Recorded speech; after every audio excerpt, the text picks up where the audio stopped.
Good morning, everybody. Welcome to the Farzy Show. My name is Marc Farzetta here at the Steven Singer Studios. Thanks for joining me. Oh, we got so much to get into. No local games last night, at least not outside the college ranks. Temple got a win. How about that? Nice to see. Villanova also against Syracuse. But how about that? We're going to get into this because there's a story that came out yesterday from Sham Charania of The Athletic reporting that CJ McCollum, a guy that has been targeted by a lot of rumors, not necessarily the Sixers, as now two reports have come out suggesting that, but he is no longer playing. He's out indefinitely due to a collapsed lung. So I hope he rebounds from that quickly as a human being, not just a basketball player. I hope he rebounds from that quickly. However, that will certainly take him off the trade talk for at least now. And for Michael Kasky-Blomain of CBSSports.com, who'll be joining us a little bit later in the show, that kind of takes CJ McCollum off the market, at least for the time being, to see how he comes back from that unfortunate injury. But right now, the label CJ McCollum has is out indefinitely. I have maintained the stance, as most people have, that CJ McCollum is not the guy that you'd want the Sixers to bring back in a trade anyway, even if they were interested in CJ McCollum being the quote-unquote centerpiece of that deal. Kyle Neubeck has put that out from Philly Voice, another friend of the show, and Michael Kasky-Blomain will also talk to us about that when he joins us coming up in a little bit. So there's a lot to dissect when it comes to the 76ers right now. There's a lot to be excited about when it comes to just the play of Joel Embiid. As I was getting into yesterday, and I was only dissecting it more after the show yesterday, Joel Embiid is just such a gift right now to the Philadelphia fan base and what we could accomplish possibly as a basketball team. He is obviously the centerpiece here, but it's the play that he has in clutch moments that I think have really taken away the argument that a lot of people still have about centers in the NBA. And when I say that, I mean, there's really like two centers in the NBA, maybe three if you include Anthony Davis. I consider him to be more of that power forward that's all over the court. He has a little bit more free range than most people. Joel Embiid certainly has that same type of free range. But when it comes to maybe him and Joker and Embiid, I break it down to three guys that like playing outside the paint. And I know when a lot of people talk about centers, they're still stuck in the past, like I was for a long time in terms of back to the basket type of shoot or back to the basket type of centers. Embiid, and I see this every time he misses a three. It's like somebody will tweet me or somebody will post or somebody I know in my circle, right? And when I say circle, I mean the social media circle, which is a lot wider than my actual circle. But people will post, get under the basket, Embiid. And that's just not the type of player that he is. And I feel like the more he plays without Ben Simmons, the more the Sixers rely on him to be that, whether it's a step-back game-winning three-pointer that he had a couple of months ago, or that's the type of game that he played against the Hawks, or the type of game that he played most recently against Charlotte. We'll see what they do again tonight. But when you look at the way he plays the game, it is far different than anything I grew up watching when I watched centers play basketball. And it is as if Akeem Olajuwon had a three-point shot. Like, that is the best way I could describe it to people that were maybe a little bit older than I was when they were watching Akeem the Dream play in his prime. And if you added that three-point game, that element with the footwork, the defensive capabilities, the inside game, the post moves and all that, if you added the outside game, that mid-range game to three-point game, that's what I see from Joel Embiid. And I look forward to watching that again tonight. We'll get more into the Sixers coming up in a little bit. We had kind of a couple of press conferences yesterday with the Eagles. It is their bye week. Jonathan Gannon won't be addressing the media, I don't believe, next week. So we will get into a little bit of Jonathan Gannon and what he had to say about that win against the Jets. A couple of things stuck out to me regarding Jonathan Gannon. This is a guy that told us earlier in the season he had no scheme. Yesterday, he told us he had no playbook. Okay. He was also asked about the turnaround. 18 points in the first half, no points in the second half against the Jets. Well, wouldn't you know it? The Jets somehow, magically, surprised the Philadelphia Eagles. What? They surprised the Philadelphia Eagles. Everybody thought, Gardner Minshew, it'll surprise the Jets. And it did. But it turns out the Jets defense weren't the only ones that were a little surprised at what was happening. Apparently, the Eagles defense was also surprised at what the Jets were doing. I don't know what they were doing, And I don't know if they're doing anything different than what they had done before. They got great field position with the great kick return. The special teams allowed, obviously. But I don't know what the Jets were doing that really caught them so off guard. But here's Jonathan Gannon when he was asked about what changed from the first half to the second half in Sunday's game against the Jets. What changed is we the game kind of started a little odd, them being where they were, and you'd like to keep them to a field goal there, and we didn't. And then, what they kind of how they attacked us early. They did a couple things that I didn't, really in my mind thought that they were going to attack, because they attacked us a little bit differently than I thought, honestly. So when we came off there, then, we talked about it as a staff. It was, hey, we got to make some adjustments here. What calls do we need to get to? How do we got to start playing to kind of stop the bleeding? And what I'm very proud about, we had a meeting yesterday with our players, and even as the game didn't go as we wanted it to, as it didn't start the way we wanted it to start, obviously, there was no panic, good resilience by our guys, and they said, okay, well, what are we going to play? What are we going to run? And let's start executing at a higher level. And JG, you do a better job, and we'll do a better job, and we'll get this thing turned around. So it was good to see us, kind of get rolling when we did, because we needed to. So the Jets were shocking in what they did in that first. They got great field position. Then they marched down the field again, and they scored another touchdown. And the Eagles couldn't come to the goal line stand. They had some opportunities to get into the backfield and maybe wreak some havoc, and they didn't capitalize on that. I thought it was a lot more of the typical Jonathan Gannon-style defense where you're not really attacking the quarterback and trying to force him into mistakes, as we talked about last week going into the game. But they apparently were a little surprised. And that's what took them off. I see already the comments, if I could, I would. If I could, would you? Saying that Jonathan Gannon sounds as lost as Sirianni. There you go. And he also says, what changed is that the Jets sucked. I don't really think you're that far off. But the thing that really jumps out to me, aside from that little thing about how, hey, look, on any given, I don't know if you guys ever heard this before, on any given Sunday, you're going to win or you lose, whatever. Well, yeah, sometimes even bad teams like the Jets or the Lions or whoever can jump out and all of a sudden catch you off guard. That can happen. I mean, they're getting paid too, to use another cliche. But the thing that really stuck out to me in that soundbite, and really during the press conference, and it just had my mind rattling, was the fact that he had a meeting with his players about what they were doing in that game and what they plan on doing going forward. And the overall outcome, as he paraphrases there, was, JG, you do a better job, we'll do a better job, and together we'll all be better. And I do wonder if in those meetings, because let's just backtrack for a second here. After that Raiders game, Fletcher Cox comes out and says, I'm not the defensive coordinator. It's not up to me to talk about this. Yet I'm a leader. Well, I thought leaders were supposed to keep that open line of communication with their coaches or their coordinators. I guess that didn't happen. But in this particular case, and JG did say, oh, God, now I'm calling him JG. Jonathan Gannon did say that he did have a conversation with Fletcher Cox. I really haven't seen much change in the defense since then. But you did have a couple of games where you started to be a little bit more aggressive percentage-wise in terms of when you were blitzing, how many times you were blitzing the opposing quarterback, which was good. They didn't really see anything different in this particular game against the Jets. But then Jonathan Gannon comes out with that quote about another meeting with players about what they need to do and how they need to make adjustments. Well, whatever happened at halftime, that game seemed to work because they didn't allow any points. They didn't allow nearly as many yards.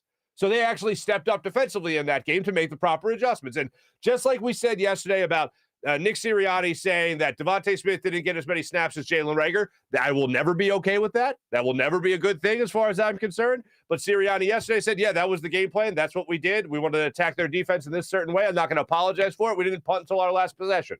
Okay, Nick, fine flex out of you. Jonathan Gannon, whatever it was, whatever they changed, it worked in the second half. And when he says he may not be more aggressive in some cases, if it's working, well, then, hey, more power to you. But ultimately, I think these players are going to want to get after the quarterback. I think they're going to want to force the quarterback into mistakes, especially like when Quentin Michael explained to us a couple of weeks ago that you could still play off the receiver, as you'll see some of these corners play off the receiver, 6, 7, 8 yard, 10 yards off the wide receiver. You can still play like that and be aggressive. Because what you're doing in that situation is setting yourself up to possibly jump a route and force a turnover with pressure in the backfield and then forcing an errant throw by a quarterback where a corner can come up and jump that route. That's what you're crossing your fingers for. And yes, it is a gamble. But every once in a while, when it's a team like the Jets, for instance, you might be able to capitalize on that type of gamble. Or maybe a team like Washington, who you're playing next week. Maybe that's an opportunity where you could force Tyler Heinicke into a mistake and be able to take it the other way. Because here's the thing. I know it's Washington, and I feel like every single year we look at Washington and we go, oh, Washington, what are they going to do there? Nothing. And then they won the division last year, albeit with Alex Smith as their quarterback. And then Heinicke playing in the playoffs. But you look at this Washington team, they're playing great football right now. Do I hope that the Eagles are the team that makes them crash back down to earth? Absolutely, I do. But if you could be aggressive in this game, coming up in these two games against Washington, you might be able to get him on the run making mistakes, because I still don't believe he is as good as you have seen over the last 4 weeks. We've been able to put 4 wins together, the Washington football team. So as you watch that unfold, I think Jonathan Gannon is going to have to go through this week and next week. Not leaving the NovaCare complex. He had a meeting with his own coaches. He had a meeting with Nick Sirianni, some meeting with his own people, and they're trying to figure out what the next steps are going up against Washington. They're not even sure how they're going to defend Terry McLaurin. We know that Darius Slay and Terry McLaurin have a little bit of a rivalry that McLaurin has the edge on, so we'll see how that works out. But they'll see how they attack this Washington football team's offense. And hopefully they'll do that in a way that will force some turnovers and help this Eagles team out, because when they've been able to punch the ball out, when they've been able to get after the quarterback, they've won football games, and hopefully that will continue. The other thing is this, and I don't think about this with football. I don't really think about this much in sports. And we got into this a little bit yesterday with Claude Giroux for the Flyers and Alain Vigneault, whether or not he was reaching those guys, whether or not he was motivating them, and whether or not Claude Giroux motivates this team as a captain. We've gotten into that a little bit yesterday. I think the blanket statement you can make is that professional athletes shouldn't need that motivation. They should be self-motivated. And I wish that was enough all the time. And look, there's reasons why there's one person like, there's reasons why Michael Jordan was Michael Jordan when it came to that motivation. And one of my biggest takeaways from The Last Dance was, I forget who it was. Maybe it was a guy from Charlotte. I'm blanking right now. But after a game where he dropped like 30 points, he said to Michael Jordan, "Hey, Mike, great game." And it was like not meant to be a dig. And Michael Jordan was like, "Oh, you tell me great game? Oh, man." And then he like dropped 50 on him the next night because he was so pissed off that a player had the balls to tell him, "Hey, good game." Whatever. So some players need to find that motivation, that little edge for whatever reason to try to get the best out of themselves, and more power to them. But when it comes to a coach trying to motivate a player, I think that's tough. And I think most players are better motivated when it's coming from somebody else in the locker room. I think that's how that, because if you're working with somebody and they're way up here, that makes you want to go way up there. If it's a coach, it's like, dude, you're just calling the plays. You're not out there hitting people. But for whatever reason, Jonathan Gannon doesn't feel the need, and this is more to my point, he doesn't feel the need to go out there and motivate the guys and really get them going. They're professional athletes. They're NFL athletes. They're self-motivated in their own right. But I didn't realize this. On play sheets or playbooks, coaches will put like a slogan or something like that on the first page, the kind of like the team motto, if you will, or the defense's motto, if you will. And Jonathan Gannon was asked about that yesterday during the press conference, and he said he really doesn't do much as far as slogans go, but here's the mindset he wants his defense to have, and this is what he does have on that playbook. NFL players are very motivated, and it is our job sometimes to get them going a little bit, but the guys that we have in the building, there's not a lot of need for that, in my opinion. The thing I put up for the defense we don't have a playbook, but number one was the defense, and number two was you. And I told them, as long as it follows that order with how you approach your job, how you handle yourself, how you conduct yourself, as long as you have that order the correct way, we'll be okay and you can play here. Oh, I like that. The defense and then you. The team before you is all he's saying there. But the other thing that jumps out there is, again, and I said this when we started the show. So Jonathan Gannon, let's see, let's get this. We don't have a scheme. Jonathan Gannon has said this year that they don't have a scheme. Okay. And then Jonathan Gannon said they don't have a playbook. Okay. What is it you say you do here? Well, apparently they make second half adjustments against the Jets and prevent them from scoring points. Yeah, look, you got 4 games left in the season. I don't care what's written on the front of the playbook that you don't have. the non-existent playbook.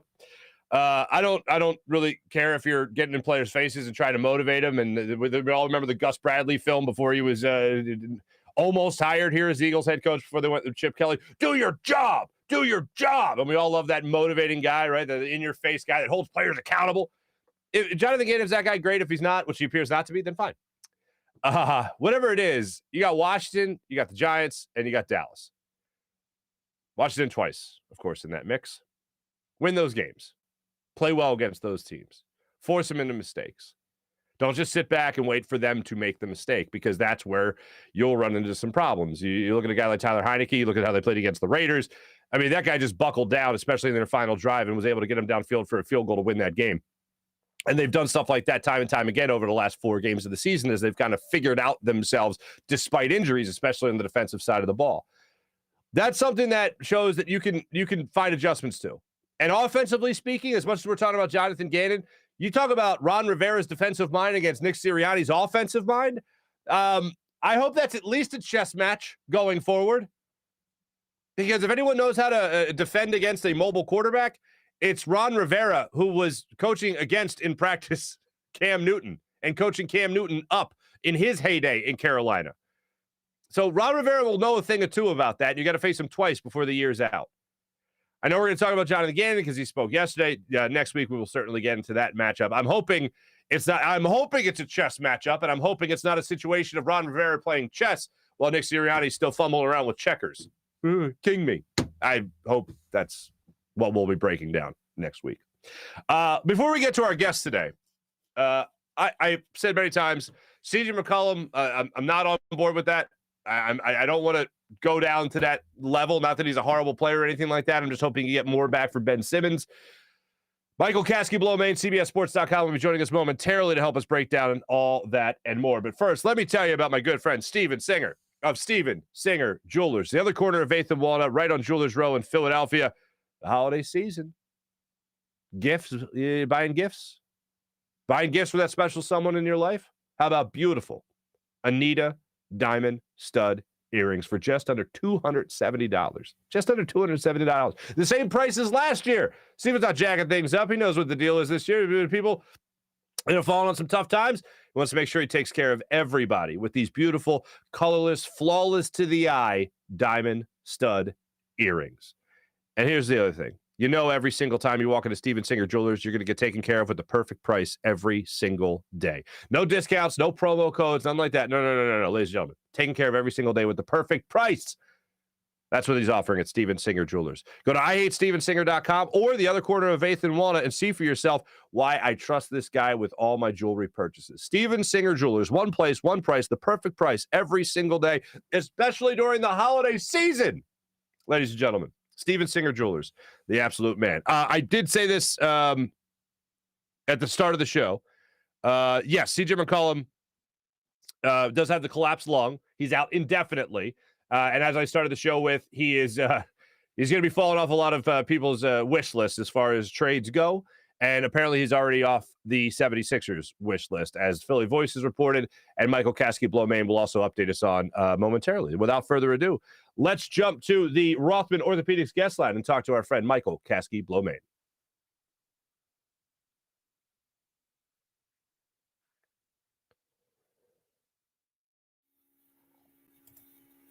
And joining us right now on the Rothman Orthopaedics guest line to talk some hoops from CBSSports.com, NBA writer Michael Kasky-Blomain. Michael, what's going on, brother? What's up, Mark? Thanks for having me on again, man. Absolute pleasure, man. I was checking out your latest article, and I saw it by way of Twitter, and you put it out there, and it seems like the same thing that hit you, hit me, and a lot of other people that came after the game last night with Joel Embiid saying he's not even close to 100%, yet he's putting up 43 points in games, playing in overtime in games, and it's just an absolute beautiful thing to watch how it all unfolds. Joel Embiid, what do you think he can get back to 100%, and what are you making him do? What are you making of him and how he is performing right now, being very less than 100%? Yeah, last night was one of those performances where you felt great about Joel, putting up 43 points, only missing 5 shots to score 43 points. He looked like, peak last season Joel when he was right in the thick of the MVP conversation. But then at the same time, you sit back for a second, you're like, wow, we really needed Joel to score 43 points and play 41 minutes in an overtime game against the Hornets team that was missing literally 5 rotation players that they play with every night. Basically, like if their entire first unit, minus a couple guys, Gordon Hayward was out, and it took that type of a Herculean effort for Joel. So my 2 takeaways from that game obviously were that Joel is still a beast and that he needs some help.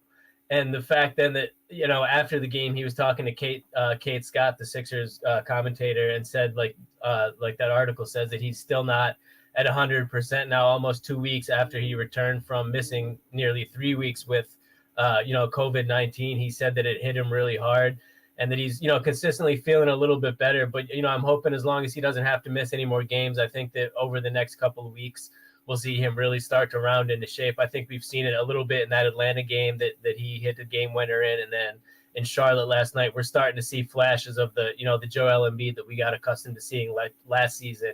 And I think, moving forward, as long as he can stay out on the floor, we'll see more of that moving forward.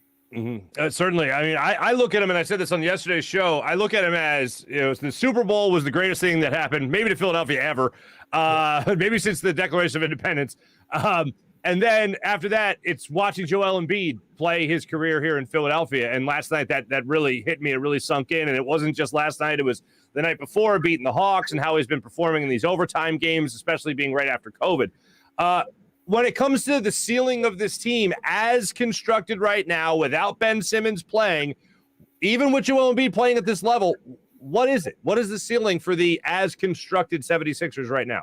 If they keep this team as, completely intact as it is currently constructed, I feel like the ceiling is about the same as it was last season.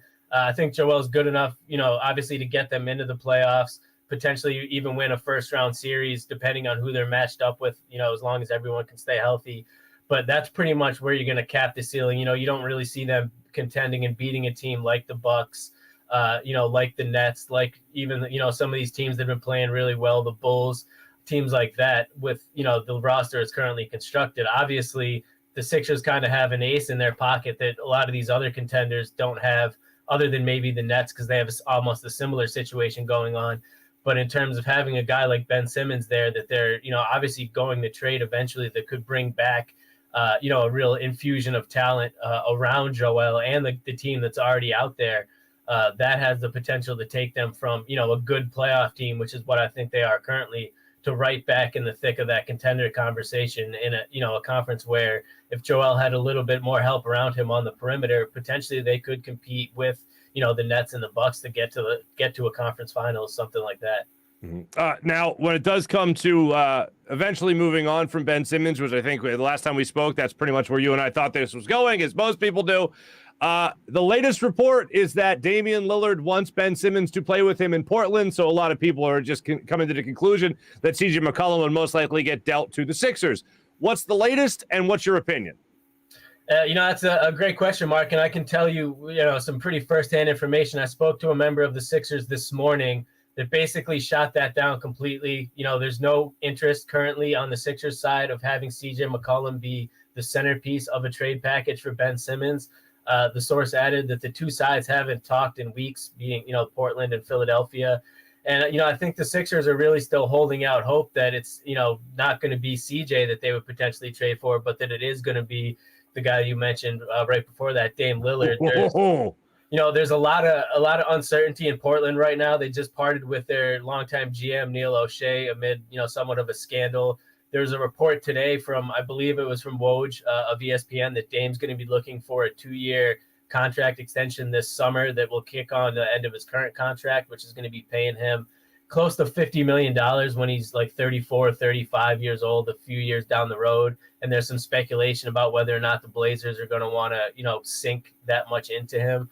And also with a new GM coming in, are they going to be able to, move Lillard at their discretion, or are they going to be in a situation where, Portland's ownership is tied to Lillard and is going to give him that extension? I think some of that is going to be fleshed out in the coming weeks. And I think, the Sixers basically have between now and the trade deadline in February, I believe it's February 10th, to make a move. Next week, a week from tomorrow, December 15th, is the first time that players that signed contracts this past summer can be involved in trades or traded for the first time. So I think that's going to kind of open up and expand the pool of potential trades that, the Sixers could make. So I think they're still very much kind of in a, play it patient, wait now mode up until, from now for the next 2 months up until that trade deadline. But from everything I was told, directly with a source of knowledge of the situation, is that CJ McCollum as the main return for a Simmons trade is, basically a non-starter at this point, at least. All right, let me stay on the trade idea for a second here. How much do picks come into play here? Because I know the Sixers' main goal is not wasting prime years of Joel Embiid. So when it comes to first-round picks in return, how sexy is that to the Sixers? Exactly like you just said, Mark. Not as sexy as it would have been, or not as attractive as it would have been a few years ago, obviously, when they were in the quote-unquote, the heart of the process years. At this point, when you have Joel Embiid, the runner-up for MVP last year, playing like he did last night, like we were just talking about, this is a guy that's ready to win right now. And those picks, while, they're still always valuable, and especially in terms of the fact that the Sixers could get them and potentially package them, somewhere else to bring in another player. But the end goal for the Sixers is to get established talent around Joel Embiid now. If taking on picks in the short term to flip them, down the road to bring in more established talent is the best route to do things, perhaps that's something they'll consider. But, as it stands, they want an established or two established, all-star or near all-star caliber players for Ben Simmons. And obviously, picks could sweeten the deal, but it's not going to, be a determining factor for a guy. If there's a guy that they're not really interested in, just a team throwing extra picks at them, I don't think is going to really move the needle and make them make a deal that they don't want to make. Did the source that you spoke to give any indication as to whether or not the Sixers and Ben Simmons could eventually move to a reconciliation and a return to play for the Sixers? That wasn't touched on, but, over the past few weeks, from everything, other conversations I've had and heard from things, that's pretty much not even on the table at this point, Mark. It seems like that, that train has left the station. Right. It just seems like things are too far gone. The level of trust there is basically none on either side, and it's just a waiting game at this point where, whenever that trade happens. But, I did think at the beginning of the season it was something that was possible, but it's just grown, more and more unlikely as the season progressed, as it has. Do you know if he's still being fined for these games he's missing? He is. He's been being fined. It's about 3 weeks now, I think. It was only a couple weeks where he wasn't being fined, and then when they initially started refining him, after the mental health situation, the fines have been consistent since then. Yeah, I think it was the 6-game road trip that they started fining him again. So I was just seeing if that was still the case. Yeah. One thing, look, Dame Lillard is still the guy that I am fishing the wish for, and hopefully that's who the Sixers are locked in on, then I'm very happy for that. I got to ask you this because I want to make sure I'm clear on this. I want to make sure, I like Tobias Harris. I wish the Sixers were getting a little bit more from him now, especially without Ben Simmons there. But I want the baseline for what they get in return for Ben Simmons to be Tobias Harris, and I want the max to be obviously another Joel Embiid. What are the odds they get something in between there with a guy that would actually maybe threaten Joel Embiid for the leading scorer on this team? That's tough at this point. I think that's obviously the goal. Mm-hmm. What's gonna come out over the next couple of weeks and couple months is something. I think De'Aaron Fox is a name to keep an eye on in Sacramento. There's rumblings that, they have a lot of guards there, things going on in that organization. He could become available. I think a guy like that, obviously, like you said, Dame, potentially like a Bradley Beal caliber guy. That's, the highest you're going to hope for. Shoot for the stars, as they say. I think the more likely scenario will be a younger guy that's not, like a De'Aaron Fox, that's not maybe quite as established yet, but has a pretty high potential, still has, a lot of years ahead of him. But, a return like Tobias Harris, to me, CJ McCollum is a similar player to Tobias Harris in terms of, what he's accomplished in the NBA and who he could be. And for the Sixers at this point, that's just, not, it's a little bit lower than what they're looking for. Similar to Jeremy Grant report a couple weeks ago that he was a guy that maybe they were looking at, and then that was quickly shot down by the team to me. And I think a few other reporters that he didn't really, meet the criteria, for lack of a better word. So, they're keeping the bar high, and they obviously want it to be a player, to me, that has a higher ceiling than Tobias Harris. If that happens, we'll find out. James Harden, is that deal still out there? Is he still the white? I don't mean that. Oh, God, people are going to think I'm making fat jokes. I'm not. Is he still the white whale in Daryl Morey's eyes? It's tough to say. Obviously, the way things started in Brooklyn, I think it's gone a little bit smoother in recent weeks, and those rumblings have kind of quieted. It's obviously a guy that Morey will always keep an eye on. I always feel that I don't see Harden leaving Brooklyn myself, especially as long as Durant's there. I think those two will want to stick it out, and as long as those two are together on a team, they're a legitimate, automatic contender. So I'd be somewhat surprised if he doesn't sign an extension with Brooklyn over the coming offseason. But the history with him and Morey obviously makes the Sixers a team to at least keep an eye on in that situation. Certainly. We talked a little bit about Tobias Harris. I don't know who would disagree with this. Without Ben Simmons, I was looking at Tobias Harris to be the guy that has stepped up. Instead, I've seen guys like Seth Curry step up. I've seen Tyrese Maxey step up. I've seen Matisse Thybulle continue great defense when he's been in. For me, Harris just isn't the guy that seems to really want to take those reins. I don't know if he's still exhausted from COVID or what the deal might be, but he just hasn't been the guy to step in a bigger role yet. No, I agree 100%. I was actually saying that. I was on the radio earlier today with Mike Gill in South Jersey, and we were talking about Tobias Harris, and I basically said what you just said, that he's probably been my most disappointing player on the team this season, especially without Ben out there. You don't always want to equate production to contracts, but it's really tough not to when you look at where he ranks in the league in terms of the highest paid players, and you look at the guys clustered right around him. And then you look at him and the production that you get from him. And to me, it's one of those things, maybe I just needed to adjust my, what I expected out of him, because pretty much since he signed with the Sixers on that long-term deal a couple of years ago, I've kind of been looking for him to take that next step. Now that he had, long-term security, he finally had a home, a huge contract behind it, a clear-cut role on a good team. And, he's a good player, obviously really solid. Any guy that's going to consistently give you, 20 points, 7 rebounds, and 3 assists a game, you can't dismiss as a bad player. But he just, to me, doesn't have the ceiling to elevate the Sixers' ceiling as a team. And like you said, he doesn't seem to be the guy that wants to step up. He's not a guy that if Joel's out, you can rely on Tobias to take his scoring average up to 30 and put the team on his back. He's still going to go out and give you the 22, which you appreciate, but you're just, you're always waiting for more. And I think at this point, we just have to accept that there probably isn't more. Like, he's going to have a few games where he goes off and he gets hot, but he is, to me, I think at this point, he kind of is what he is, which is, a really high level role player, masquerading basically as a max level player in Philly. Oh man. I completely agree with what you're saying. The most pleasant surprise, though, this season, again, I think is Tyrese Maxey. I mean, he has taken what he was able to do in the playoffs and applied it right to this season, especially when Joel Embiid was out. Now I think there's a little bit of a learning process needs to happen here with him playing with Joel Embiid. Overall, what have you made of Tyrese Maxey so far this season?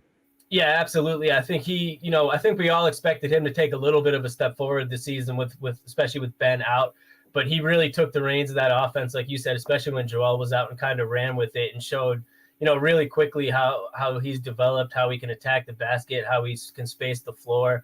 And I think in a way he's almost potentially even complicated potential Ben Simmons trade talks, maybe a little bit, because coming into the season, the number one thing you wanted in exchange for Ben was a point guard of the future. And now it's a super limited sample size, so it's hard to look into it too much, but he's looked like a legitimate, potential starting point guard or starting guard for this team for the future. And then if you were considering, trading for a guy like, De'Aaron Fox, for instance, or another, smaller point guard, a CJ, anyone like that, now maybe do the Sixers think twice, because, bringing in one of those guys would end up obviously cutting into Maxey's minutes and slowing his potential and development.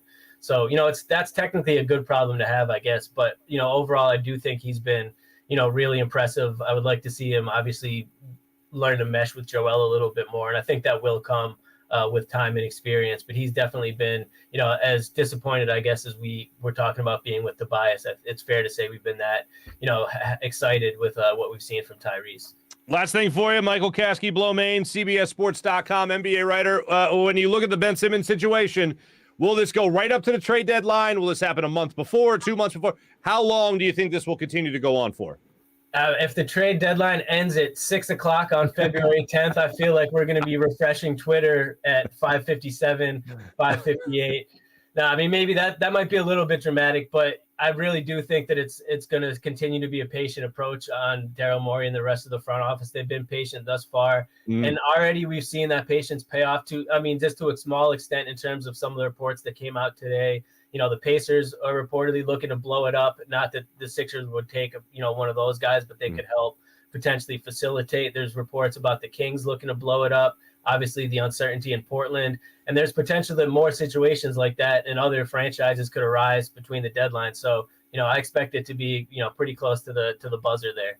Mm-hmm. All right, there you go. Michael Kasky, Blowmain, CBSSports.com. Check out his latest article and make sure you follow him on Twitter. The real Michael KB, not that fraudulent one, not that fellow that's running around there just trying to make a name for himself. You know what I'm saying? Stole my original Twitter account, and now whenever you get it back.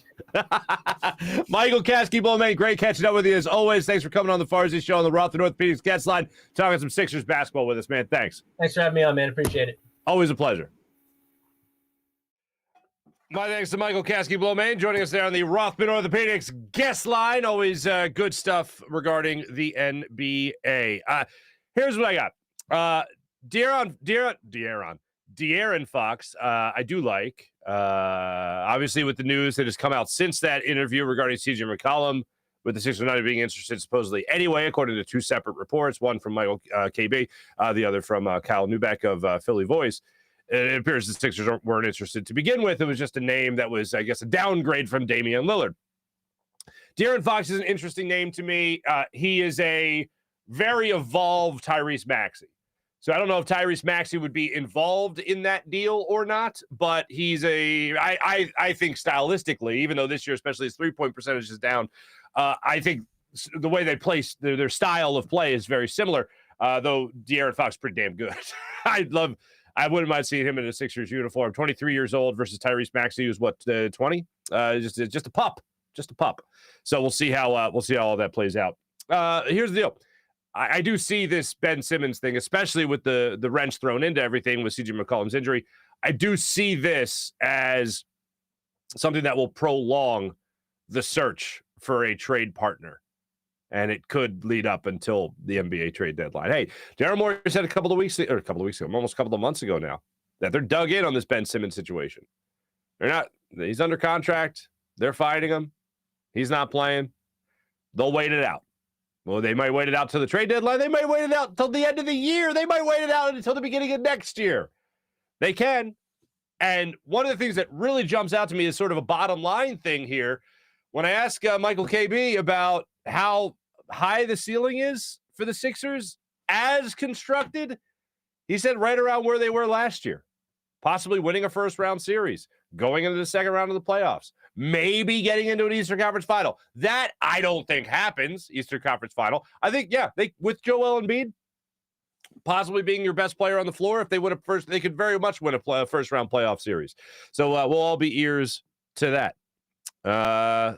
We'll break that down in our chat check coming up in just a second. But right now, let me tell you about the Rothman Orthopaedics, the great people at Rothman Orthopaedics. A little bit later today, I'll be out at the Rothman Orthopaedics studios. How about that? I'll be out there in Manayunk, I believe they are. And I'm going to be doing a podcast with them, hosting a podcast with Dr. Stash. Look forward to that. We're going to be talking about Weekend Warriors, and I'll keep you guys abreast as to when that will be released. So if you are a Weekend Warrior, I am not, but if you are, we'll be talking about best ways you could prepare for your weekend warrioring and ways to recover from your weekend warrioring. So make sure you guys stay tuned for some info on that. But how about this? Remember the old you? The one that didn't have to put up with a fickle knee, a finicky hip, or a shoulder that didn't do what a shoulder should do? How about this? The Rothman approach to orthopedics is here to get you back to being you, back to running, walking, working, and playing, back to living your life the way you want. With same-day appointments available, you can start today at RothmanOrtho.com. That's RothmanOrtho.com. Rothman Orthopaedics, the official orthopedic partner of your Phillies, Eagles, and 76ers. How about the great people of WinView, the only game where fans can take on other fans and end the debate once and for all, who's the biggest sports fan? If you have those friends and family members who think they know everything about sports, play them in a WinView contest and help them, see if they can walk the walk as well as they talk the talk. If you want to break the monotony of family dinners and get-togethers, play during a quarter of Monday Night Football and see if you can put a little skin in the game with a WinView challenge. It's the perfect way to add an extra layer of competition to your fantasy football league.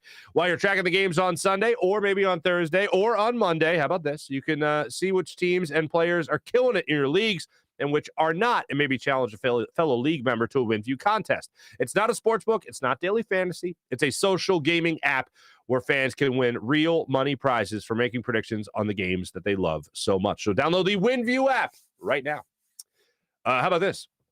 Our friends at PHL Sports Nation, covering all things across Philadelphia sports through social media and blogs. It's phlsportsnation.com. Philadelphia Sports Nation, enhancing your Philadelphia sports fan experience.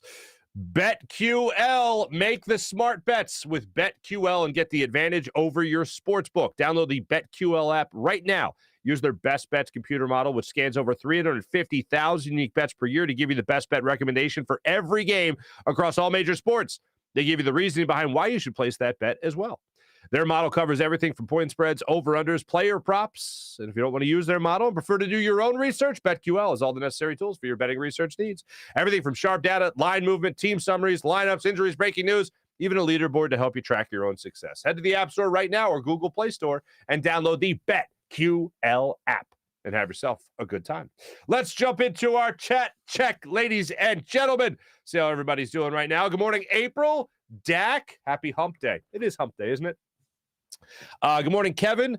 If I could, would you? Morning to you. Dan Schwartz, how are you? Is it Michael KB or Mike? I thought he didn't like Michael. Very disrespectful. Oh, no. Yeah, okay, I think you point this out later. That is, you're thinking of Michael K. Yeah, no. Michael K is too chill to be a Michael, so he's Mike. Yeah. Light shirt Farzy this morning. Here I am, T-bro, out in the open. Yep.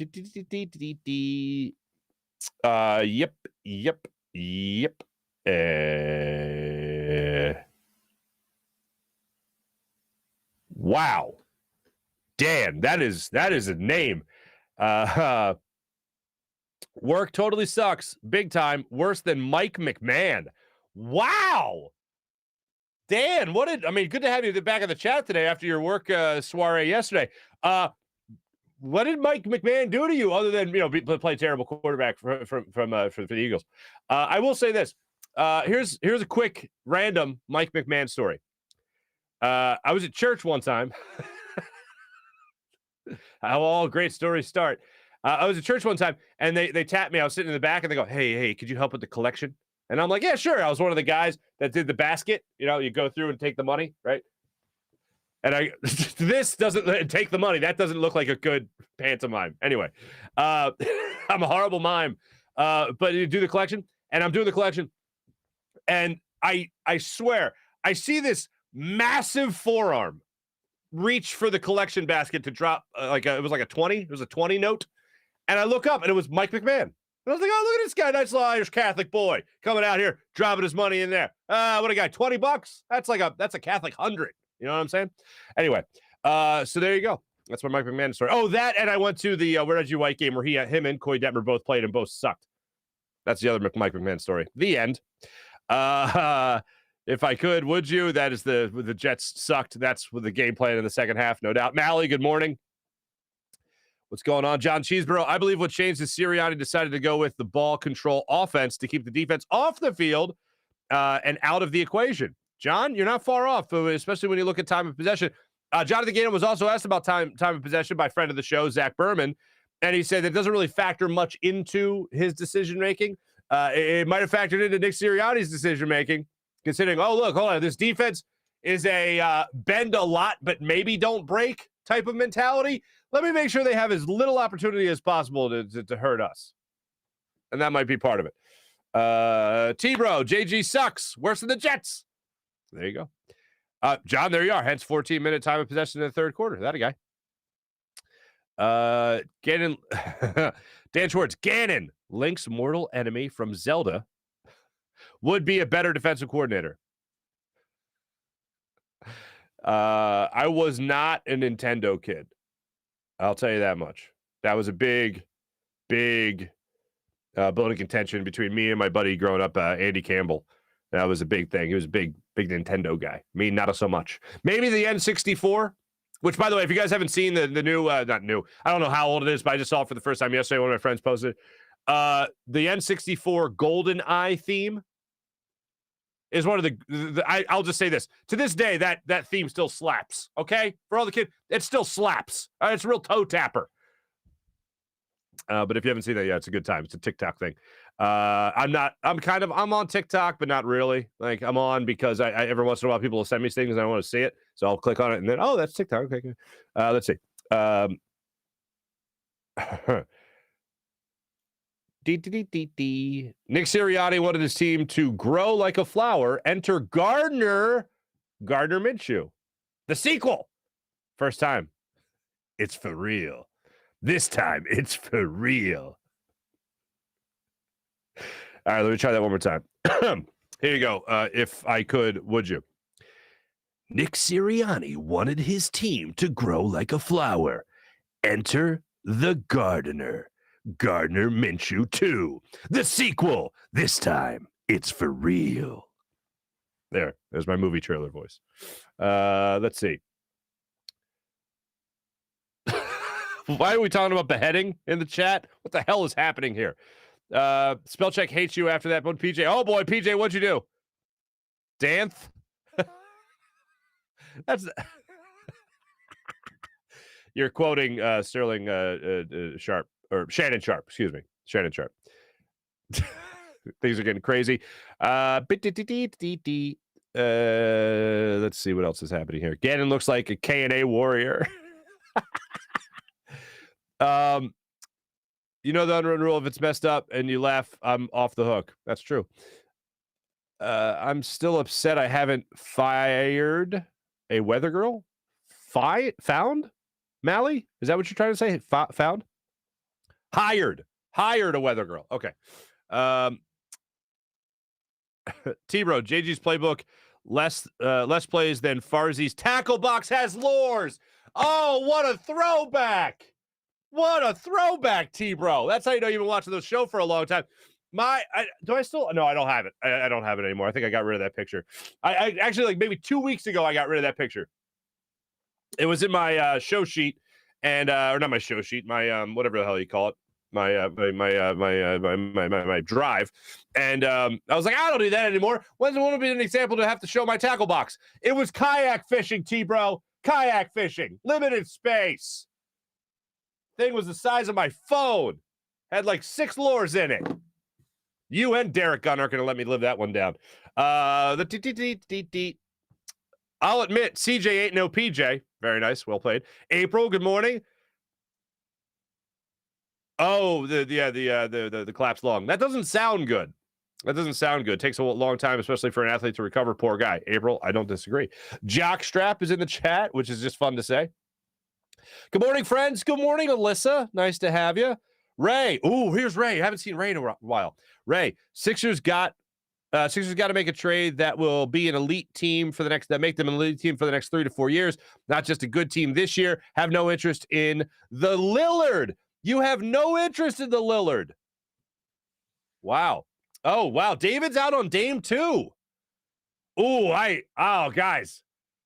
I love Lillard. Love the Lillard. Gotta have Lillard. He's my guy. That's what I gotta have. I think he's got more than a couple of years left in the tank. Pairing that with Joel Embiid, I just think that's a dynamic duo. I think that's the guy Joel Embiid's been waiting to play for. Like, I need that. I need that injected into my veins as soon as humanly possible. Wait.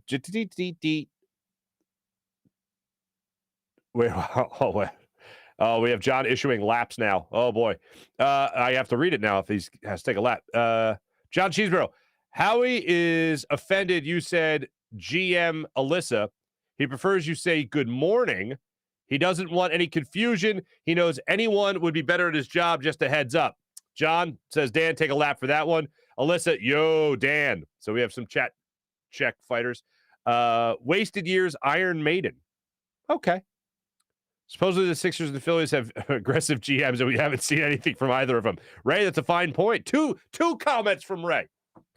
I could probably do a better job than Howie. Alyssa, you're not far off. Probably, come on now. You guys, this is good. This is fun.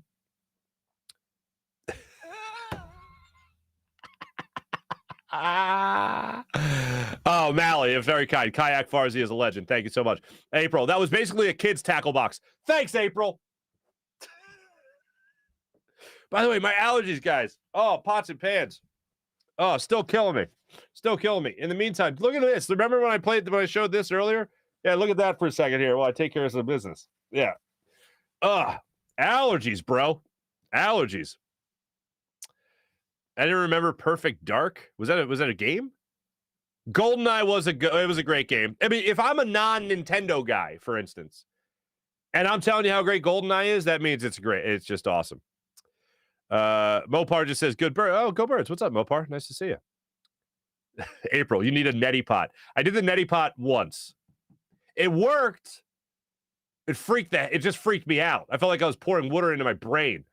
Anyway. Yeah, if you guys haven't seen the GoldenEye thing, it's highly entertaining. Super Mario Brothers. Oh, all the Nintendo kids coming out. Nice to see you. What Mike McMahon did to me was 42-0 against Seahawks primetime football. Just awful. Mike McMahon, Mike Steelski, he legally changed his name after the game. Hey, April. I did not have an 8-bit system. All right. We had Sega Master System, and then we had Sega Genesis. Because my Uncle Tommy, he got, who's also my godfather, side note, he would bring Sega Genesis over the house, and then I think the following Christmas, my parents were like, well, I guess we got to get our kids the Sega Genesis now. And they did, and my life was changed forever. And then I get over to my buddy Andy's house, and me and my boys we'd all play 64 GoldenEye. And wrestling was another one. I saw somebody make a comment about wrestling. Who's got something on GoldenEye? Oh, here it is. Sean. What's up, Sean? Good morning. GoldenEye and the World Wrestling Federation wrestling games were the best on the N64. I concur. I will say that, yeah, thank you. I will say the whole thing of me being a Sega kid, I didn't know the buttons for like a N64. So I would find that one thing that I could just keep hitting, and usually it was the slap in wrestling, and it worked like every time. And people were like, "You can't just keep on slapping," and I'm like, "Oh, I'm gonna keep on slapping," and then we get into fights. It was a good time. It's good reminiscing about my childhood. Thanks everyone that checked in at our social media check-in. Mally, Mark, they got some weed that will help your allergies. Go figure. Thanks to everybody who checked in our chat check, ladies and gentlemen. Good to catch up with you guys as per usual. Let's get into our morning rush segment brought to you by Sky Motorcars and SkyMotorcars.com. Oh, boy. Man, oh, man. The games we have for you tonight. Hawks. Hornets tonight for the Sixers. They get started at 7 o'clock.